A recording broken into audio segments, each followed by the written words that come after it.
The Australian Curriculum Studies Association would like to acknowledge the traditional owners of the lands and the waterways from where we are all meeting today.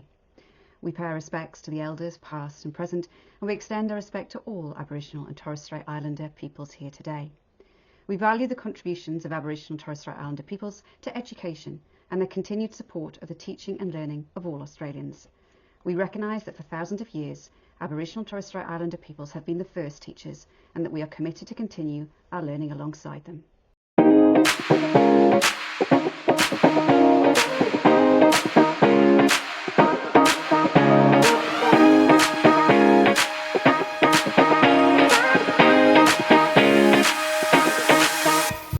Welcome back, everyone, to ACSA Insights. And as many of you will be aware, we have got a fabulous new team on our executive committee that have joined us after our successful AGM the middle of this year. Now, we are delighted to welcome one of our already existing editorial board members, Dr. Rebecca Cairns. So welcome, Beck. Thank you. Thanks, Anna. Beck is a lecturer in education at Deakin University here in Australia, and her curriculum inquiry research examines the representational practices of history curriculum and studies of Asia.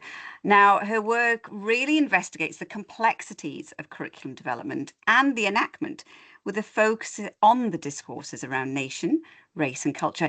In essence, she investigates how we do curriculum. Her work examines the complex practices of people and organisations and how all of these curriculum actors work together to engage the curriculum in many different environments. Now, with a career in education that spans 25 years, she has worked as an educator across all settings, from preschool then to her PhD, but she started in secondary schools in humanities and an English teacher. But now she is fully enjoying working with our pre-service teachers and our graduate researchers, particularly in relation to humanities education, but also curriculum inquiry, which is where we find ourselves today. So obviously curriculum's a passion for you, but we start at the very beginning. We've had a little brief background into where you'd started, obviously in the secondary space, but what perhaps were your motivations at the start to get into education? I don't know about you, Anna, but I was the kind of kid that had a little toy blackboard. I think quite a few teachers did. Yep. And so I like to play schools and Yes. perhaps coerce other kids to play schools. And of course, I was the teacher. Yep. Yeah, so it started back then. very early.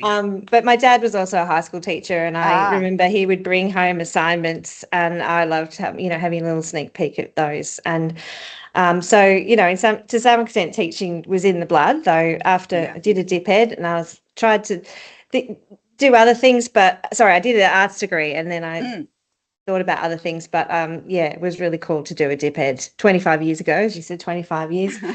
Goodness me.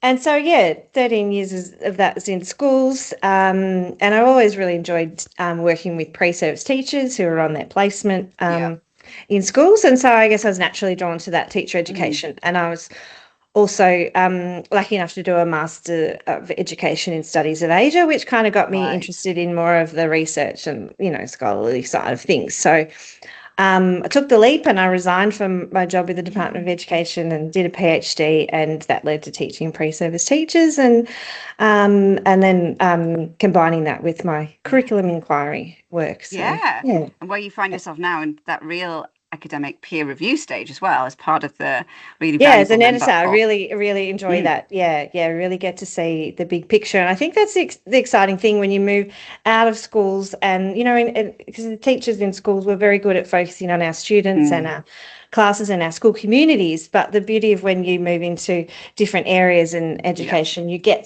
that bird's eye big picture view. Yeah, definitely in that system. So it's funny you talk about, those little blackboards when you're little. I have to say, I remember being really excited to do marking, the tick and the cross. And then now that is the worst job in the world, is marking. But I do remember thinking, oh, this is brilliant. I could tick and cross and put smiley faces, but not so much now, I have to say. Now, I wonder what kids use. They wouldn't have little blackboards and chalk anymore. No, Exactly. And that was the best job, being kind of the blackboard monitor and being able to clean the blackboard at the end of a lesson. Sadly, no longer. We're showing our age here. Yeah, exactly. Well, we could go on to the overhead projectors, which was something, or the acetate you had to get printed. I remember Yeah, that then my there was first year. interactive whiteboards, that was I know they were gonna, yeah, like AI, that was gonna change the world, and yeah. not for the good. Now you've obviously had quite, as you've just described, quite a varied involvement in education in very different spaces. But what do you think you probably see as one of probably the greatest accomplishments you've done so far? Or it could be something that maybe you've really maybe had found as a challenge, but you overcame it and you feel that real accomplishment by doing so. Apart from doing this podcast, highlight. Good answer.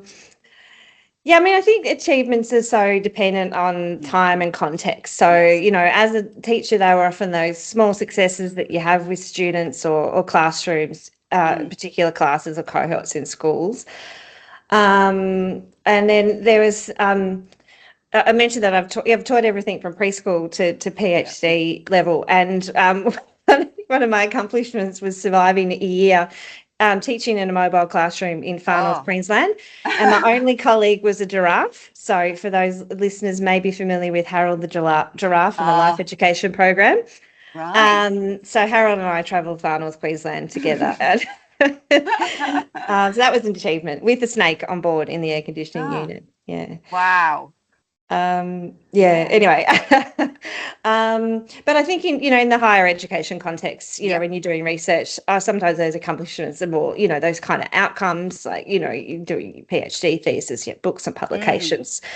But it's really a lot of the really rewarding work comes with working with pre-service teachers and seeing them, where they start out in a particular unit or in the first year of a course, or and the seeing them, then being ready and excited about, starting their careers in education. And I've also, been lucky to work with amazing people all the way. And so I think any accomplishments are, usually collaborative ones too. And what a great example of, I suppose, the profession and our profession, because we're so flexible and adaptable and take on new challenges, and we do it with such profession, but also the experience. And I think that's, when we're in a time sometimes where our profession is taking a hard hit, it's nice to look at it and go, oh my goodness, the skills that we have to, as you're saying, teach in a demountable up in North Queensland, to then being in a bigger institution where you're really creating teachers of the future who will go out and have that kind of multiplier effect to many. It's so varied and so different, and even changing your style from little children to middle school children to high school children, and then working with a PhD student is huge. But I suppose when you look back, and this is often a luxury reflection, especially in teaching, because we're normally on to the next part. But if you look back and reflect, is there something that perhaps you may have done differently, or would you have approached it differently, and maybe a bit of an example or support for others who may be going, oh, what could I have done better? Yeah, this is a tricky question, a good one. I sometimes think, the path's not taken, and what if I hadn't entered education? After I finished my arts degree, I was like, oh, I'm going to be a chef, and I got myself an apprenticeship or almost got myself an apprenticeship in a fancy restaurant in Melbourne.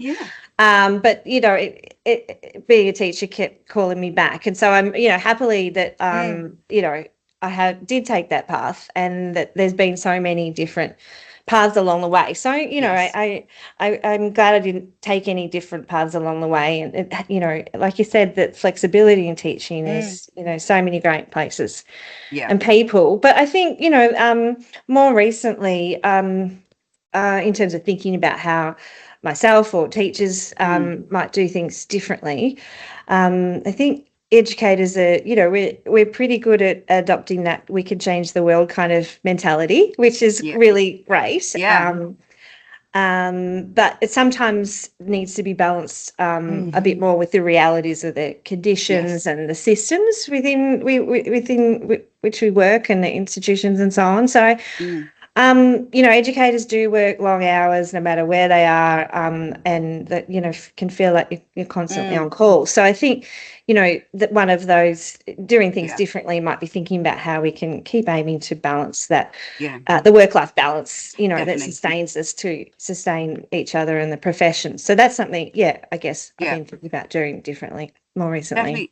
And we've Mm. seen that, haven't we, with, the Tim's report and looking at that, and then we're seeing ACSA's workforce data coming out, and we're seeing that maybe the nature of teaching is changing, and how do we prepare ourselves for that work-life balance and putting things in place and having strong leadership who enable that to happen, so that more of us do survive for longer and do well in an environment and flourish, because that is a concern, isn't it, that we're in some ways there you are preparing pre-service teachers for an environment that sometimes is going to be very hard, and Mm. that's a big part, isn't it, to sit with.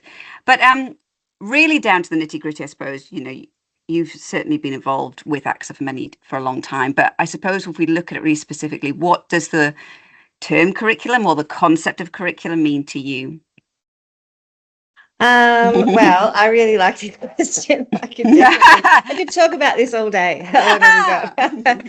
No, but I Yep. think, as it alluded to the bio, that, I think about curriculum as something that we do. And so, Yes.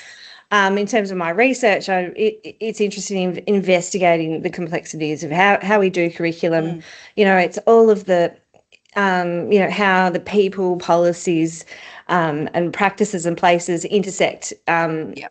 in the ways that we make curriculum. So that, everything from what's going on, in negotiating curriculum in classrooms to, politicians trying to interfere in official curriculum policy. So Yep. I'm interested in all those kinds of things that are at play there. So, Mm. but I guess in essence, it's that idea, which is, being spoken about for a long time in curriculum inquiry, that curriculum is a verb. We tend to think of it, perhaps more of as a noun, as a Yes. formal document. I definitely work a lot with the formal, Yeah. official curricula, but really it gets made through what we do with it, and this process that is in creating it. So. And then I guess more specifically, my work in terms of what is curriculum is what is history curriculum, Yeah. and Asia-related curriculum, and importantly, approaches to decolonising curriculum. So I'm always thinking about how, what is it that's shaping curriculum? What are those Yes. kind of power relations that are sometimes hidden? What does it mean for us today in Australia, in a settler colonial society, particularly? And what might we do to perhaps change the ways that might make education and curriculum more socially just? Yeah. And in your Yeah. specific area, and I'm, only speaking from my experience, coming from the UK, so Mm, much content in a history curriculum mm, varies significantly, which then comes with the complexities as well of mindset and political elements that are very much shaping, and also how a narrative is packaged and formed mm, for a purpose, from behind. And I found that came to Australia, and there's so much area in the history was like, I had no idea this. I had no idea about certain elements of World War II and the impact it would have on a country on the other side of the world. And then also, just very, the colonization in itself, we kind of, it's often seen in certain contexts in this, with the British Empire and all of that. And then suddenly, the impact on other countries I hadn't seen through that lens. So yeah, that in your space, that's a really interesting one. And you're saying in the, looking into Asia. So yeah, that's a really specific one, isn't it, when you look at history? Because you do just think sometimes when you're in a bubble, I think looking at curriculum that is the right way to do something. And as you're saying, it's the challenge sometimes of looking at it and saying, but how do we do it? And what mm. do we have to take into consideration? But um, I suppose you, as scholars and academics, you sort of really do challenge some of the concepts and the reforms that are happening all the time. What do you think, as a whole in our profession, what are the biggest challenges that we are facing as we're moving forward? Oh, another big question we could talk about all day. Yes. Um, so thinking about the profession specifically, Mm, more so than sort of education systems more yeah. broadly, um, one of the things I'm really grateful for when I'm working with pre-service teachers is that each year they turn up, they've decided that they're Yes. going to, be teachers. And so Yep. I often start and finish by thanking them and thanking them for choosing to be teachers, to be part of this profession and dedicating their career to young people and children. But also to, dedicating their career, even if they're not so aware of it, to, hopefully to the public good as well. Yeah. And I think, perhaps even more so today, it's a courageous thing to do, to become a teacher and It continuing, is. Yeah. because there are big challenges that the profession faces. And of course, they've always faced a challenge. They've always faced society's, big challenges of the day. But, we really know that particularly workload and workforce issues are having a toll on teachers' wellbeing and teacher retention. Yeah. So I think, continuing to tackle those kind of challenges, and in relation to that, I think fighting for more equitable funding is an ongoing challenge, particularly Yeah. in government schools, which Yes. I think that links back to what is, yes, sort of before, it's about reframing education as a public good and not just a private good. So Yes. that's Yeah. a big thing for the, Yeah. And you're right. profession. I think it's a very different reality, isn't it, when you go into teaching? I remember feeling it was wonderful that I had my own class and I could close the door and they were mine. And, rather than you always being kind of this, the graduate teacher with, on your work prac. But with that also comes a huge amount of responsibility that sometimes we don't give credit for to teachers. It's huge. You are responsible for, the shaping the lives of so many, but also the complexities around it. And I think that has significantly changed, hasn't it, over the years, that the level of what we're getting. And you're right with the funding. I spoke to someone the other day who was, quite upset, and in a leafy green school where you think it would be well funded and the but he said, oh, I get $200 a term in the star class budget. And you think, oh my goodness, that financial pressure that often teachers take on as well, to have the Insta classroom or whatever it is.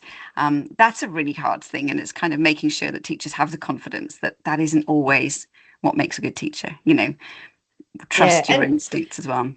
And sometimes, policymakers think that there are top-down solutions to these kind of, big complex challenges Yeah. about student equity and, workload issues and funding and stuff like that. And I think particularly, in curriculum, that one of the challenges is balancing those kind of top-down policy solutions with the bottom-up kind of approaches. And, so thinking about, we've got to be careful that those top-down solutions don't implicitly deprofessionalize teachers' work, particularly their, curriculum work, because I think it's really important they have that time and space to interpret curriculum for and localize it and contextualize it for their local, school, for their students and their local school community. So, obviously there's some recent policy directions that are very much kind of top down and may, threaten to standardise and narrow kind of what teachers can do or tell them what to do. Yeah. So that's a bit of a challenge. Yeah, and I think at every level, you look at even in the classroom, to the leadership, to, as you're saying, the systems, to the reform, we can get really caught in that hotspot of, really kind of reactive state. Oh, this hasn't worked, so boom, we'll put this in place. And whether that's in the classroom or suddenly a behaviour policy, or whether that becomes something, and it often is quite challenging, isn't it, to put ourselves into a proactive space when things come on. And so, as you're saying, being really mindful that challenging some of those things and saying, what will the impact of that, what you've put out there, what will that impact be as we go down through into our classrooms? Yeah. So, I think you probably maybe answered this one a bit, but what advice would you have? And you probably do this every day to your graduates, but what advice do you give your graduates as they get their wings and flourish into our community? Yes, it's definitely something you do every day. But, something that we often talk about is, the job is about teaching and learning, but it's also fundamentally about, relationships and care. And I would say, and I do say to pre-service teachers, no, you get very busy caring for the development of the children or the young people that you teach, and also the areas that you teach, and what's going on in your schools. But my advice is make sure that you care for yourself and that you care for each other and your colleagues as well. Mm. Yeah. Because And it's having the confidence, isn't it, in themselves to know that pedagogically they have it within them. I think that's one thing, isn't it, when they get into classrooms and they're faced with all these ways of doing something and staying true to themselves and, as you're saying, maintain that self-care and not get caught up in that. I think we all do that. Don't we go into something new that you become so acutely aware of what you don't know and you take away from what you actually do know, and having faith in that. Like, I actually do know my stuff, and especially in the pedagogy space, I think. But there's obviously things happening in education, and we know, we look at the kind of the Sir Ken Robinson look of, post-industrial revolution. We saw this huge growth, but we're actually on the cusp of probably another one with the progression in AI and what's happening. Who do you think, or what do you think is quite interesting in this space? Who might be on the watch list that we should be aware of, and what is shaking education up at the moment? So many issues and so many people, and like you say, obviously, Gen AI is really going to be a very important ongoing area. But my area is in decolonising history curriculum, and and thinking about the ongoing significance of voice, treaty and truth, and that's really important here in Victoria. We've just legislated treaty, so yes, saw that. yeah, and I think and this will mean different things in different parts of the world, but I think, to us in Australia, I think there's really important, the people who are doing really important work in education are particularly First Nations colleagues. Yes. So I would give a shout out to them. They are incredibly dedicated and inspiring, but also really generous and patient. And they're generous and patient because they carry this large cultural load, but they're very generous in supporting non-Indigenous educators to better support Indigenous students and communities, but also really generous in sharing Indigenous knowledges and the lived experience of truth telling and things like that. So, I think those people are doing really crucial work across all contexts and settings. And then, I've been really lucky to work with, lots of people who are doing that more in the research, education research space. And there's, amazing stuff coming from First Nations and non-Indigenous people in that space. And a lot of those are up and coming, early career people and mid-career people as well. So, that's really challenging, that work around truth-telling and curriculum. And, I think we're slowly making some progress there. And that's, I think that's a really good point, because for many people, education hasn't been a positive experience for themselves. So to have that level of still dedication to something that probably causes a lot of hurt, but to know that you're doing right so the next generation don't experience some of the traumas that you've had through an education system, I think that's really, it's such a lovely thing. And the fact that they are willing to come on the journey with everyone, I think that is such a beautiful way, and that we acknowledge that 60,000 years of education and continued education has been really part of their journey. So we all remember that favourite teacher. And it might be the first, the kindy teacher, or it could be the person who is you're doing your masters with. But do you have someone specific that you go, they changed me? I'm a different person because they taught me. Definitely a teacher comes to mind. Of course, we've all, had lots of wonderful teachers, but immediately I think of a high school teacher in those kind of final secondary years, year 11 and 12. This teacher was really special because they were, not only an innovative teacher and willing to, do things differently within a fairly conservative school system at the time. But this teacher, I guess, was, had an influence because she really fostered our critical and creative thinking, but also, our ethical thinking and who we were, challenged us to really think about who we were as human beings going out into the world towards the end of our schooling. So I also, really, really value that. And she really valued us as, young people and individuals. Definitely. And that's something I think that is hard for young people to see, isn't it, at that age when you're kind of a teenager and, seeing that, as you were talking about before, that bigger picture. So, yeah, that sounds lovely that you had that person. And, that person you can always, I suppose, those memories are going back to that and holding those values true to yourself and knowing that that was where it came from. So that, yeah, that's wonderful. Well, Beck, we could talk all day. We've mentioned that before, and especially in the space of curriculum, and hopefully we'll have more opportunities down the line. And this really was to give people a real flavour of the amazing people we have on board at ACSA. And we are just thrilled that you are part of our committee now and help us make It's some of wonderful those. to be on board and also with the journal. Yeah. And we have some exciting things planned. That's the best part of it. We're moving to a space where I think people will really see the benefits. So thank you, Beck, for joining us today. And we look forward to hearing more from you as we go on this journey. But to all our listeners today, thank you for joining us. And we'll see you again soon. Bye, everyone.